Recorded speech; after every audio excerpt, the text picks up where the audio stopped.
Hey guys, welcome to another episode of Make Sense. And today's topic is actually quite interesting because we're going to be discussing, the corporate world and whether or not it's a form of modern slavery. But before that, you might actually notice that there are two new faces over here.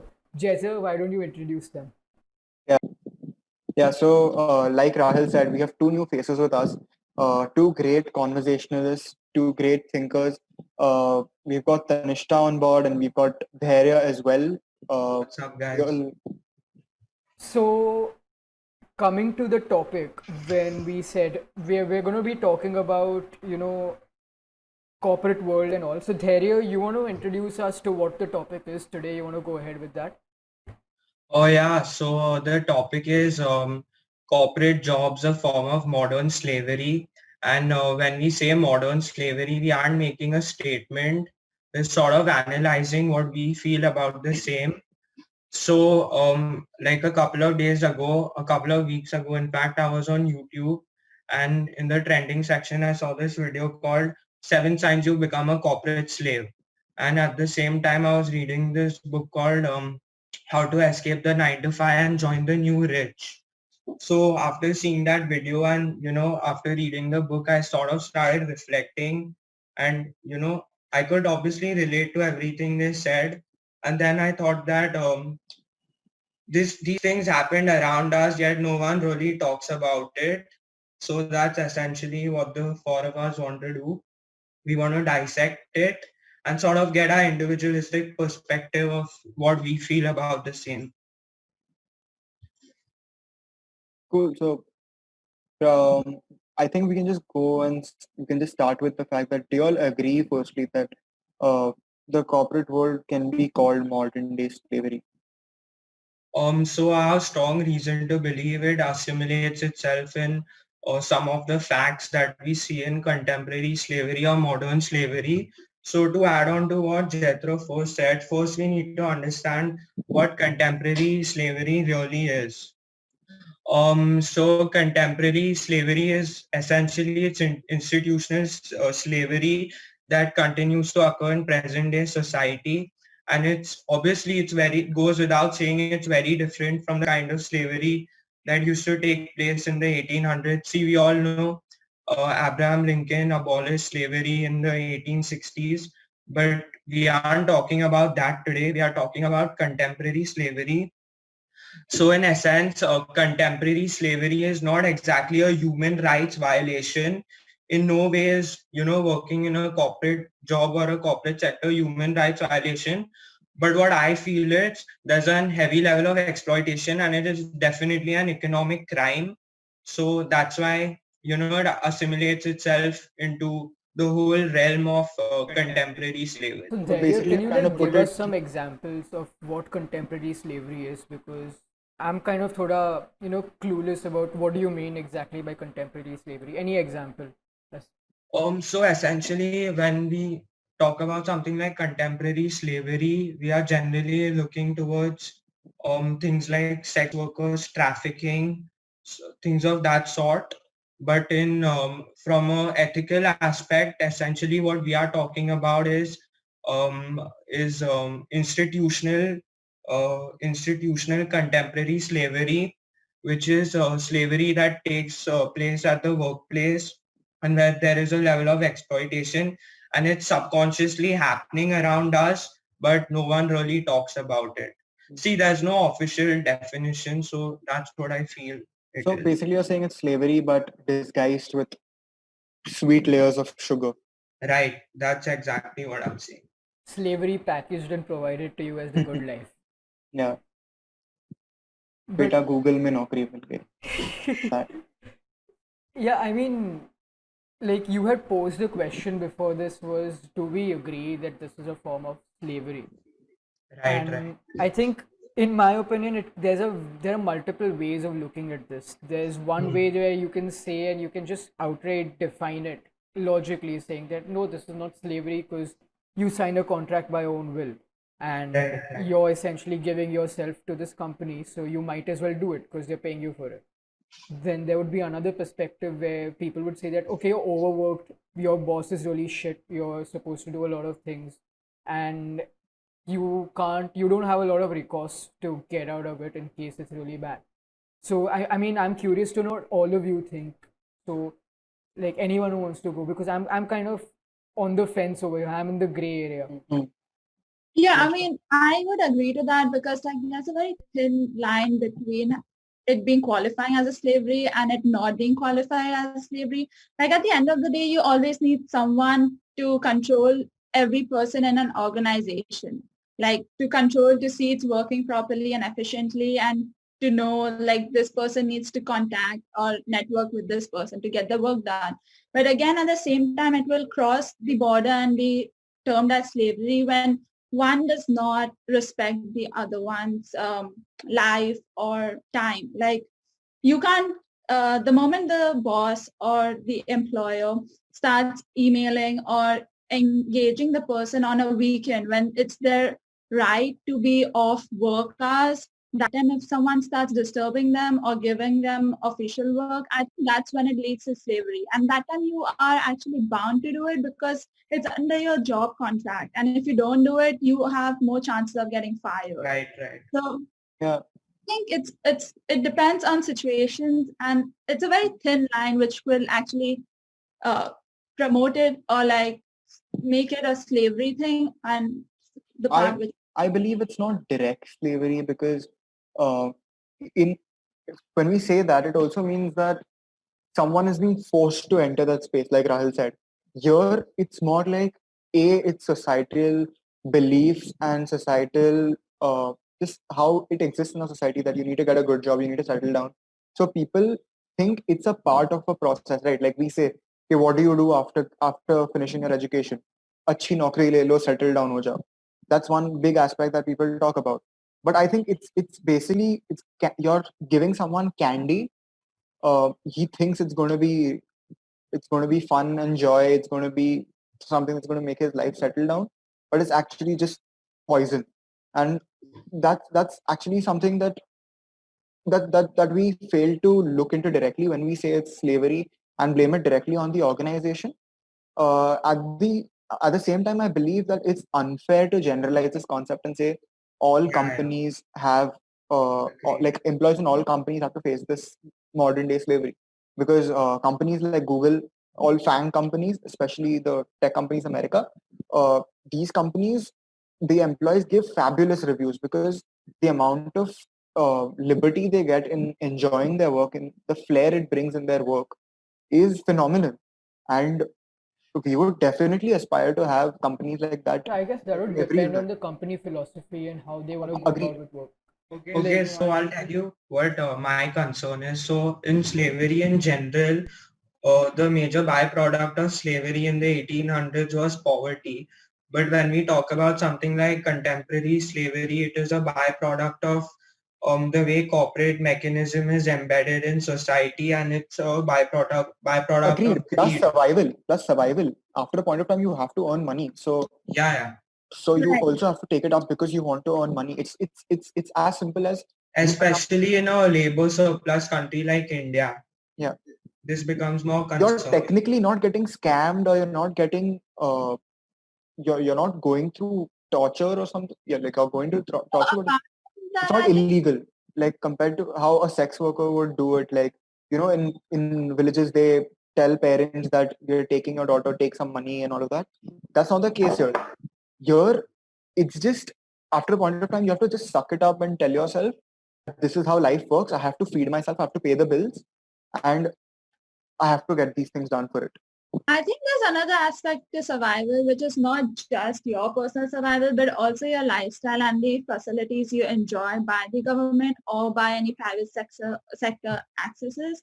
Like if you don't pay the bills or if you don't earn yourself, you don't have your own personal economic growth, which won't, if you don't have a personal economic growth, you can't contribute to the country's economic growth and indirectly your country won't progress and you won't be enjoying the Mm. facilities which you like enjoy now. So I think in a way like it's also required for your country to stand in the world society and make its name somewhere. But at the same time, the amount of leverage that an employer has over an employee, especially in a country like India, where we were just discussing how labor laws for white collar employees are so bad that you can't do much. Like, it's always a fear of, I won't be able to pay my rent, I'll be kicked out of the house, I'll be back on my bills, on my loans. What am I supposed to do? While the employer, all he cares is एक employee गया. Hmm. Right. The demand and supply is so huge that the amount of people that require a job and the amount of jobs that are available it's massive.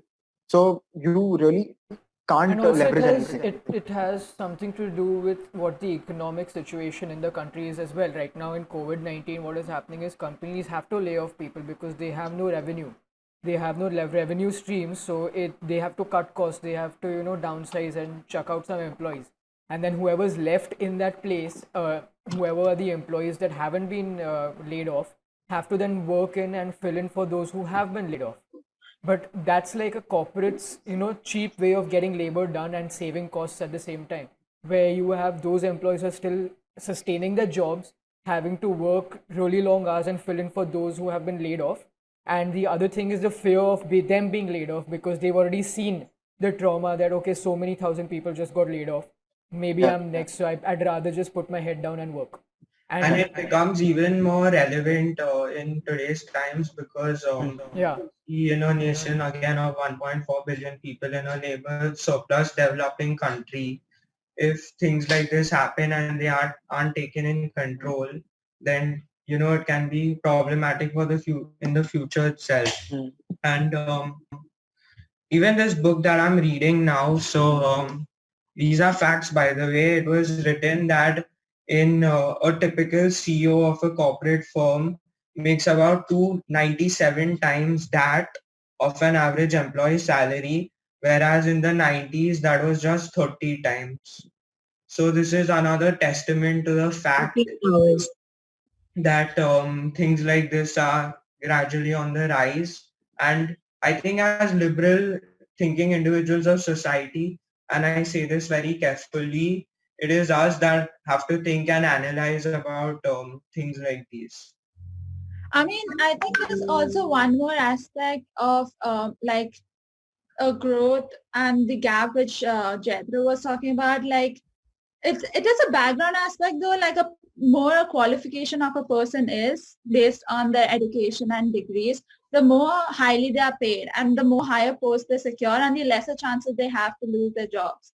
So like that's another aspect that adds up to someone being held up by the organization and also taking over another person's work. But these And people especially have a bigger risk of, they have a bigger fear, an element of fear, because they've paid massive amounts in fees. They have taken huge student loans. And it's Exactly. not necessarily that the It's- person with the highest degree or the best degree might get the best placement. Because Right, today, if you look in Yes. India, engineers themselves have to, they don't get a job immediately with a BTech degree. They end up doing MBAs after that. Most engineers in India do that after graduating. And Yeah, it's their problem is usually that what they input is not what they get out of their output. Yeah, And their yeah. output includes a percentage of the input plus a large percentage of stress, which also deteriorates their health and then goes on to another aspect of Agreed. healthcare. 100%. So, I mean, in a way, it's a chain or a cycle which everyone has to bound to like involve themselves and like start with it, and it's an endless cycle. You just can't break through it. but Yeah. I guess So that's let's talk. yeah, Jethro.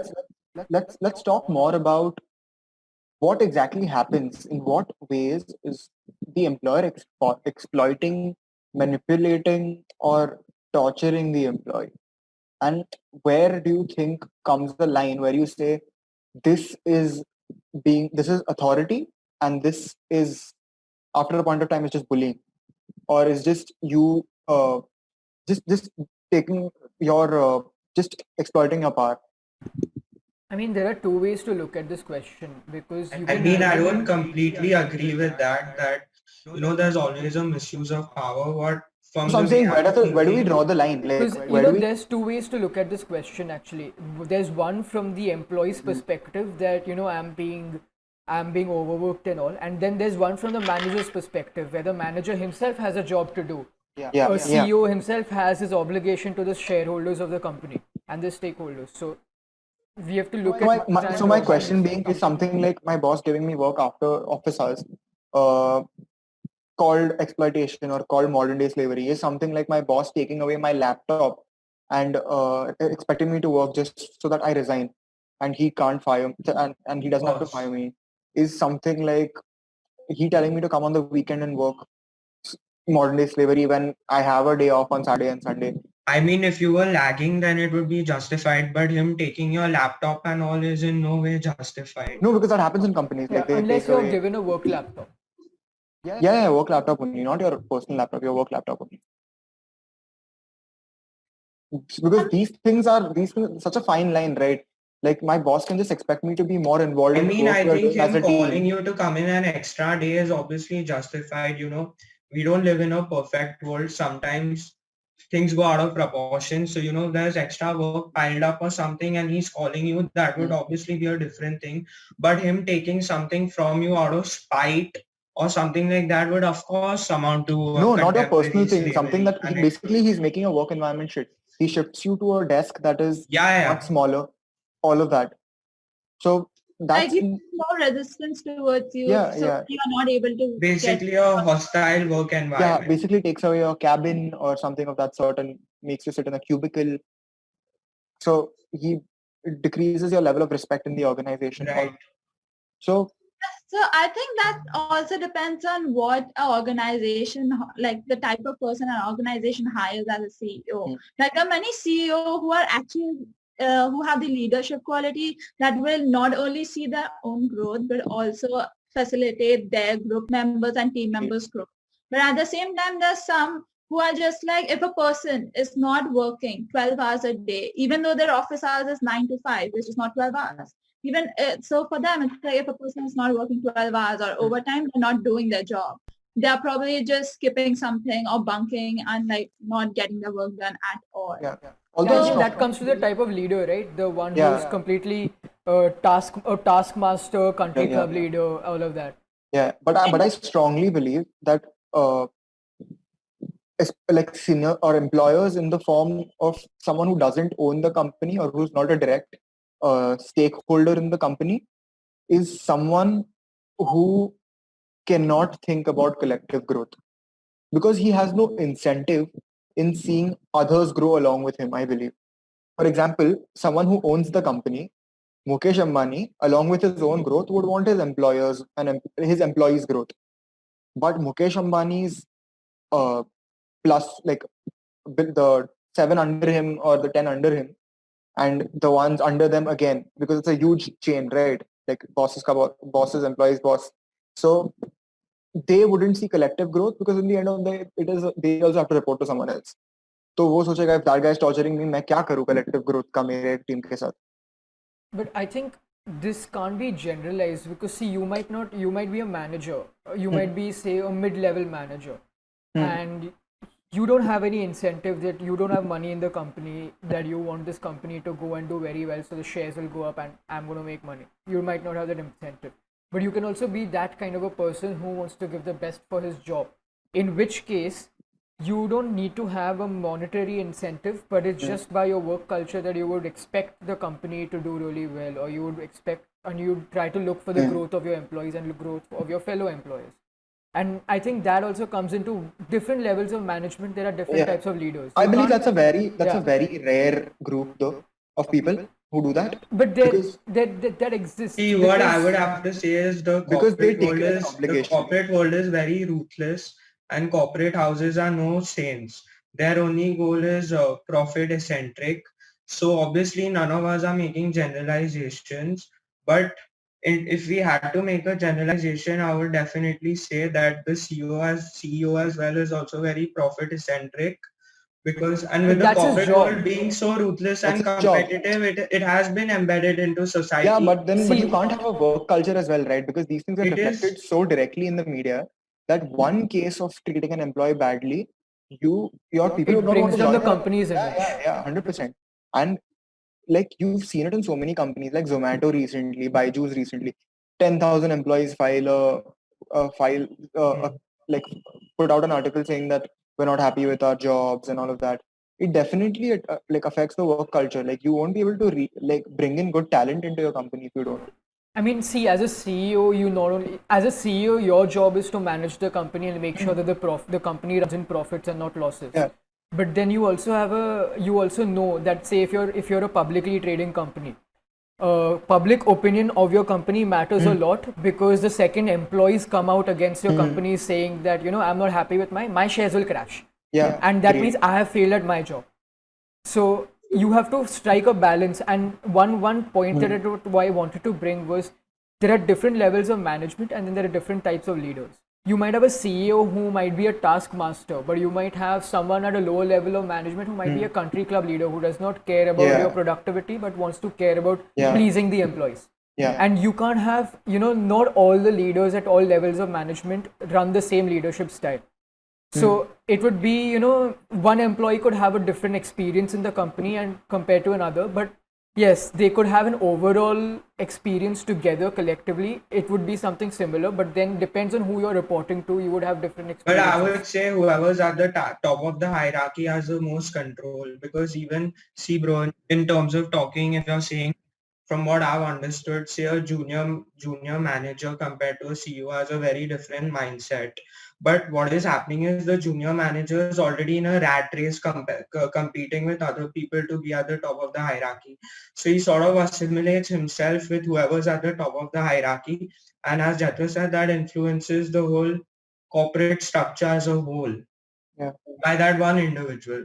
So obviously there is an element of whatever you said that I agree with, but at the same time, it's embedded in such a ruthless way that these things happen, and subconsciously we aren't even aware of all this. But I have one question now. Like, since you've said ruthless, do you actually consider ruthless? Or if you were a CEO and you had to take a tough decision, because see, you're managing a organization which is very big, and you can't please, you might have, thousands of stakeholders, thousands of employees, and you can't, it's not feasible for you to go please all of them. Someone is going to be happy and someone's not going to be happy with your decision. So to what extent See, is that when ruthless? So when I say ruthless, I mean ruthlessly competitive, and it could get hostile at times. But see, the goal is not to please all the 1,000 employees that I have. But when I'm talking in terms of in a relative way, say if a CEO is making, 7 digits or 5 digits or 6 digits in profit, and his workers that are putting in 14 hours a day are being exploited to that extent, where they aren't being marginally equated with whatever they deserve, then from that point, that would be very concerning for me. See, again, the goal is not to please all 1,000 people, especially in a competitive field like this. So in no way am I saying something like that. But when we look at it from a relative standpoint, there is a level of exploitation, there is a level of hostility, and this in turn is far-fetched. Like that could affect all your employees as well. Like I believe like there's also this aspect of the corporate slavery, that a person does not also, like, especially the hierarchy, like the people in the higher hierarchy, they usually don't respect the lower employees as and their work-life balance at all, because the moment they start putting in That's a very general statement, though. Yeah, I wouldn't mean, agree. I wouldn't agree with that completely, because there are some organizations which run on structures which are, upper and lower levels of communication, where you do upward communication. So if I am a low level employee, I report to my manager reports to his manager, so on until it goes up. And then there is horizontal ways of communication. One company that employed this was Facebook, where Mark Zuckerberg would sit at the same desk as an intern. His office There is would be no transparent, queue. and there is and You there's can no walk door. in. Yeah, you can walk in. You can walk out whenever you want. And so we've studied this, and when you have, say, a manager who's got this very eloquent office which is very opulent, it's got a nice door, it's got like really great couches and all, and then you've got your regular employees who are into, these tiny little cubicles working, that they'd obviously be intimidated to, go and approach that level of management just because it just looks quite intimidating. But if you Right, right. say work in that Yeah. horizontal level of communication where your manager and you sit at the same level, then you can communicate with him in a much easier way. And that also brings up some form of empathy on the part of the manager to the employee. And that depends What on the also happens in organization. this process, is when you have your boss put up on some throne, some um, imaginary throne, you start doing things and getting into that competitive environment that I need to be in front of his eyes. I need to, now everyone else around me is a crowd and I need to stand out of it. Or And you like Office that's where what people Andy actually is do. trying to suck up to Michael. Yeah. So everyone's constantly trying to be Hmm. there, and in that case there is very less collaboration, there's very less cooperation, there's a lot of competition. When there's horizontal structure we talk about, everyone is there, anyone can approach them as and when they are. Okay, so there's no thing like the boss is favoring him because, oh shit, my boss only has 5 minutes for me, because I have to enter his office and I have to be the, and in those 5 minutes I have to prove my worth to him or her. So that's one, that's something very bullshit in my mindset. A boss is someone who should work with you and not give you work, ideally. Yeah, Yeah, but that goes back to that concept of how the leader possesses the leadership qualities, right? Like, at the end of the day, every organization will be working based on the leaders of the organization, and it depends on how they perceive the work as, or how Hmm. they control the work as. Like, Right, right. if they want to treat their employees as a puppet, and they are the puppet master, then obviously you're going to experience slavery in that organization. But if you see someone who wants to grow along with their employees, you'll see that person respecting every aspect, even if the employee has a huge loss or has just lost out of a huge deal. That person will not trash that employee off and be like, you're good for nothing or something like that. He'll try to motivate and encourage that person and say it's a regular affair of the That's the corporate thing, world. most companies can't afford this, because what happens is the amount of applicants that they have to their company and how profit driven that they are. They think that if this guy screwed up once, why am I wasting time on him? I have three candidates who are as good as him or maybe better than him. Talk about the situation at Wall Street.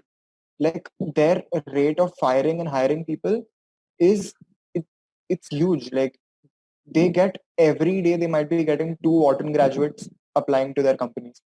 Why would they think about, like, you look at it as well, right? If you have very base level thing, you have a maid at home, she screws up. Okay, now here the level is not about profitability, but after 2 or 3 times when you will lay her off, right? Come on, like, I can get someone else. if you have But a line, yeah, if you have a line of people who are there. But in this case where there's genuine money involved, because always remember that someone whom you're reporting to also has to report to someone else. yeah, so one question that I actually had for all of you for that matter was, why are we calling it slavery? Like, we've spoken in throughout this conversation about work environments and managerial techniques and what a manager is expected from the board of directors as well. But why are we calling it, slavery as such? Because slavery is quite a harsh term.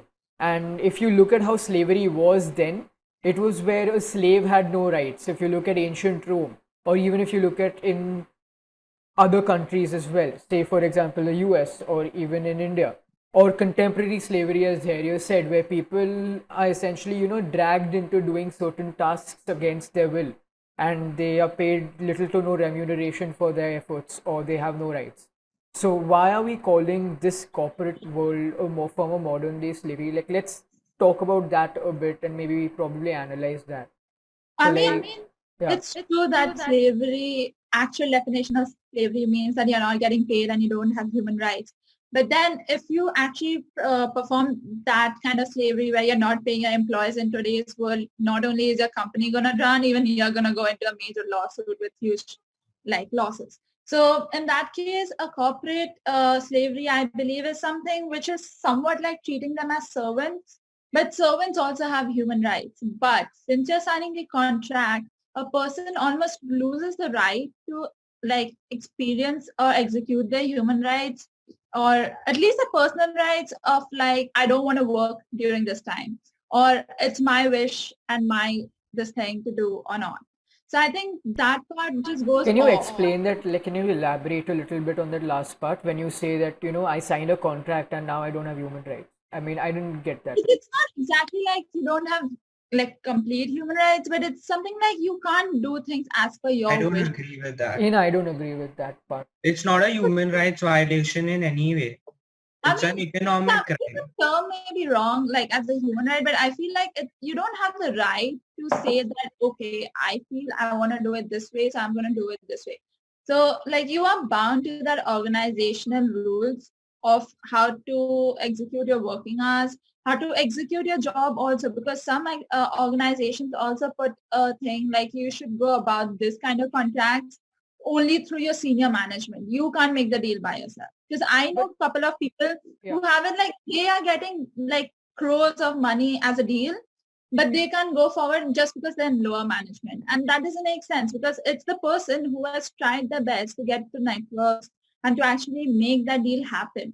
And then it goes over the senior management, which I don't think is right. And in that way, I feel it's somewhat a slavery where they are not recognized just how slavery actually worked previously. So Like the person I have I have a point to make over here. One is, say, if you're an employee and you say sign a contract by your employer or you subscribe to the rules and code of conduct of an organization, you are doing it out of your free will. That's the entire concept of a contract, right? You do it out of your free will without anyone forcing you, without any coercion, undue influence, etc. And you're in a sound state of mind when you're doing that, when you're executing that contract. So that it may not means that may not be necessary. no, if it is, then the contract is void. No. See, right. what I'm saying is some I agree with contracts, at that. least for females, I know a couple of organizations have a contract saying that if you're working first 3 years, you have to be bound to the organization. You can't get involved in family. You can't have kids. You can't do this. You can't do that. And I think that becomes a sort of slavery. Like you can't control that person's personal life if they want to have kids. My question to you actually for this was, say you're calling it, say, a more form of modern slavery, that when you're signing the contract they're telling you that you cannot have kids for 3 years after you join the organization and all. But then don't sign the contract. What if you're desperate in need of a job and you're not getting exactly. So my question is, I mean, why I don't would you mind call it answering slavery? that, so- Why would you call it slavery if you yourself have willingly signed it? Because it's But like Rahul, it's like, bro, we have to consider other things also, na, as a labor surplus country, and the no. So see. The thing is, narrative agreed. of how the whole corporate pyramid works. Yeah. So agreed that you've got mouths to feed, you've got a family to run, but there are other organizations as well. And see, if you're subscribing to an organization to work for them, and they present you with an employment contract, then I guess it is, if you don't sign that, then they don't hire you.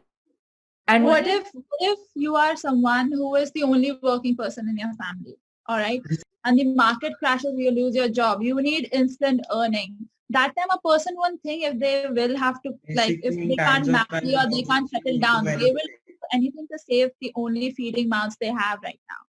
But I would like just want to pose a question saying that how is it possible to be signing a contract willingly if a person is under circumstances which he can't avoid and he really is in desperate need of a job? So then he will have to sign the contract, but within himself, he's not actually okay or ready to sign the contract. But because it's a job which he really needs and there are no jobs available, he would do that. So how's it like under willing circumstances? So, like, one point that I wanted to bring over here was, when you're signing, the entire concept of a contract is both parties do it completely in sound mind, completely willing. If either party is unwilling to do a contract, the contract cannot be enforced. The contract is then just a piece of paper. Basically, there has to be mutual consent. There has to be mutual consent, plus there has to be no undue influence. So I speak for Indian Contract Act at least. There's a clause that says undue influence. If there is undue influence, which means that, say, for example, there's a Baba, okay, and my family is running into really tough times. So, out of desperation, I go to this Baba telling me, help me with this, I don't know what to do. And now that Baba has a lot of influence over me because whatever he says, I will do because I'm desperate. So that Baba comes to me and tells me, ki, beta, you sign this contract and deposit so much money in the bank account and all your problems will be fine. Or give me so much dakshina, all of these problems will be fine. Now I sign that contract. That contract essentially is just a piece of paper. It is void. It is void. It's called Even void if ab you're initio. under the influence of alcohol, Yeah. narcotics, If you're if anything, you're it's if all you're a, falls under yeah. that. If you're a mentally unstable person where you're proven, Or if your you're of IQ is less unsound than mind, 20. if your IQ is less than 20, or if you're a drunkard, proven drunkard, then No, if you if you're sign, drunk at the time as well. yeah, even if you're drunk at the time, you Yeah. and you sign a contract, the contract cannot be enforced because you were not in the correct state of mind when you signed the contract. So, like, you Like, know, that if same example of you the know, an Baba. example, Yeah. to give you an So, example, if you watch, any of you have watched the show Suits, in that he goes to Atlantic City and his client is gambling there and gives away his entire business on a napkin. And like Mike asks Harvey that, what are you doing with the napkin and all of that. So Harvey, the first thing he tries to do is say that he's drunk and the contract is null and void. yeah. So I mean that point that you brought up, Tanishta, where you know if I'm under certain circumstances because of which I have to sign the contract, you'd obviously go into a legal battle to prove that you were under those circumstances. But you know, logically speaking, or by studying the law, we know that if you're under any form of influence from outside and you're forced to sign a contract, that contract cannot be enforced. So then that So person won't get the job in that case because the yeah, contract so can be enforced. that was my point when you brought up that you know I am signing a contract because of my circumstances that I have mouths to feed and all, but I don't see anything wrong if you're signing the contract because you're doing my assumption as if say I am a company and you come to me for a job, my assumption is that you want the job and you're signing that contract, that employment contract willingly. I don't know and I don't care about you know what is going on in your personal life.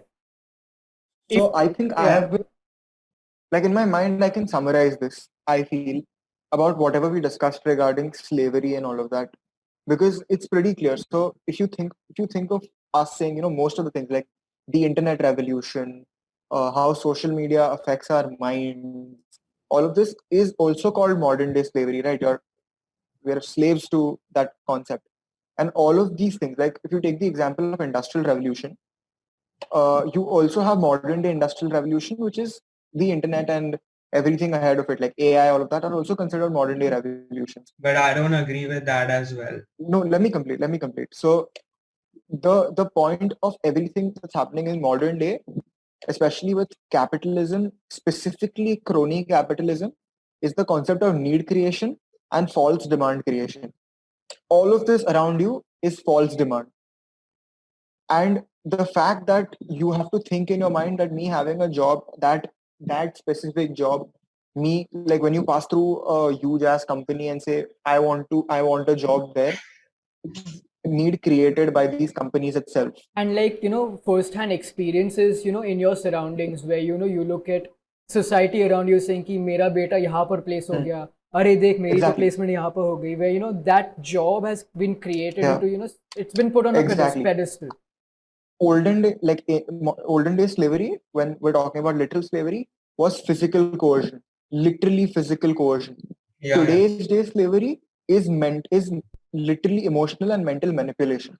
Instagram, Agreed. Facebook, all these applications are manipulating your mind to come back to them and see their posts. Yeah, so coming towards the end of today's discussion, I have one last question. And I know this because, you know, Tanushta, you live in the US right now. Uh, Different countries, you know, have different work cultures, and that affects the work environment differently. For example, an organization in Japan, say the Japanese work culture would be completely different than that of, say, Germany or the US or India.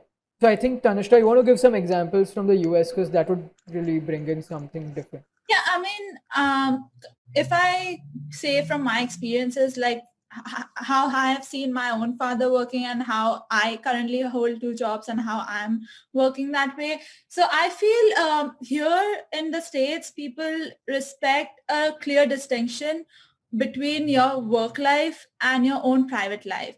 Like if I want to be completely off my job for a particular day, be it even during the weekdays, no person would even bother me with one email throughout the day, and they're very professional about it. While in India, if you take an off throughout the weekend, you'd probably end up getting one office call or one email or some client to get in touch with, but it's never a complete off which you actually need. I mean, like And in India, another, we've got the chalta hai culture ki, arey, yeah, it's and okay. also the culture that, listen, I'm paying you, so, and I'm getting paid, so it's my duty to do it whether I'm on a day off or not. And another aspect is that I know for a fact there are many organizations in India who have a 9 to 5 work culture, but at the same time, a person may have to stay back just to get the work done or presentation done. So they stay up till 7:30, 9, sometimes 11, because there are many services, the service management teams, which I know for a fact because they have to submit so many reports by the end of a month that the regular timings are 6:30. But during the end of the month, it's like 11 o'clock, sometimes even 1 o'clock. Because my mom has faced something like that, like a couple of times. So I can say for a fact that they all are never like paid for that additional hour of labor or hard work they put in. For them, it's like it's your job, it's a part of your job, so you have to do it and you're bound to do it. And So, you I don't mean, face that pressure throughout the month, so you should do it right now. like But what in you're trying to say is probably in the US, a lot of emphasis is also given to overtime, and exactly, it's like quite I it's was going quite to do it. relaxed in India. In Exactly. So India, it's based on ethics. like Like my there is, job hours are usually 1 hour, but in case like 1 hour for a certain job and another hour is 1 hour 20 minutes. But if I exceed even by 2 minutes or 5 minutes, they make sure that like you're paid for that 2 minutes. Like I'm allowed to sign out of my signing system 2 minutes later. They're not gonna penalize me or even try and question me why I like signed off after 2 minutes. In fact, there have been cases where like I'm actually working as an advisor and advocate as well, where students come to me for help and I sometimes have to like represent my department and like help them to like analyze things and all. So I have to work out of office hours as well. But like they don't ever tell me that they're not gonna pay me or something. In fact, they encourage me and they force me that even if I sign in to like promote what my job is and my department is for 5 minutes, I should sign in for 5 minutes. They are very clear with the fact that your labor is not free. You're working hard for it and you should get paid for it. So be it 5 minutes or 10 seconds, log in and log out. it's part of But I culture, think right? that With developed yeah, countries. like in India for that matter, first of all, Indians are cheap.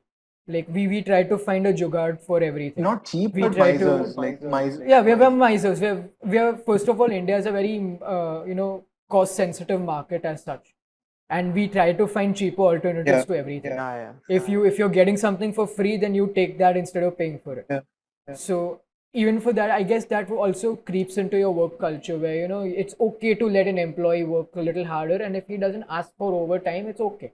Yeah. But like say in the US, the culture is different where if you're working, you deserve the pay. In fact, They don't look for that shortcut. in fact, in India, if you ask for the overtime, they will rather look at you like, are you being serious right now? Like, you're asking for overtime Yeah. when I'm already hired you and you're supposed to be working under me. You don't have the right to. They Like, think that's how the there's this response. sense of culture that I have done a favor on you by hiring you.